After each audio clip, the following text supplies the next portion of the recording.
Woman wins lottery a week after pranking her husband with a fake winning ticket. The lottery is a cultural phenomenon that isn't to be taken lightly. It's reported that over 90 million people play the lottery every year.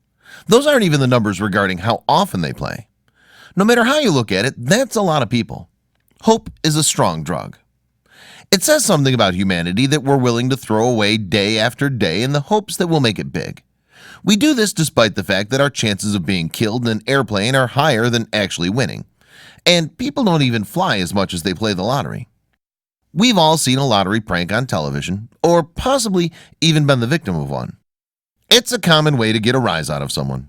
You're rich one second and poor the next. That wasn't the case with one couple whose prank turned into a real-life story worth millions. Charlotte and Daniel Pert are a 27 and 28-year-old couple who live in Whittlesey in a 3-bedroom house with their 3 children. They've been married for 5 years after having met in secondary school. Like anyone else, playing the lottery was something the family did in hopes of achieving a better life. Unfortunately, Charlotte had betrayed Daniel's trust in a very classic way. In the month prior, Charlotte had played a trick on her husband by telling him that they'd won a £250,000 lottery prize. That's not the kind of trick anyone would want pulled on them, but the two have noted that they like getting a rise out of each other. They had a good laugh over the trick, and then a month passed. That's when the real magic began. Charlotte Pert had used her last funds on her lottery card to pay for a ticket on August 28th. Her Hail Mary was a success. Unlike her joke amount of £250,000, she won 4 times as much, pocketing £1 million. She immediately called her husband to share the news, but as could be expected, he didn't believe her. Daniel Pert said, "I don't believe her at all because we like to wind each other up."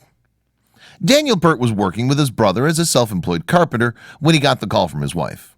Right away, he didn't believe her. Pert had this to say. "He didn't believe me. Actually," he said, "I can't talk to you right now, love," and ended up putting his brother on the phone. It was definitely crazy and not a normal day. Rightfully so, Daniel Pert was incredibly skeptical, but once Charlotte sent him a photo of the winning ticket, he knew she was telling the truth. The real winning ticket more than made up for any prior pranks, that's for sure. The two of them are considering buying a new house to fit their large family. According to Daniel, with a family of 5, it gets a little cramped, a little tight. All the kids have earned their own bedrooms. They're all excited about that, and we're looking forward to the next adventure in our lives. The kids have already been taken care of with Nintendo Switches and hoverboards. What good parents. While many would be fearful of karma when playing a lottery prank, this story proves that fake it till you make it might be true.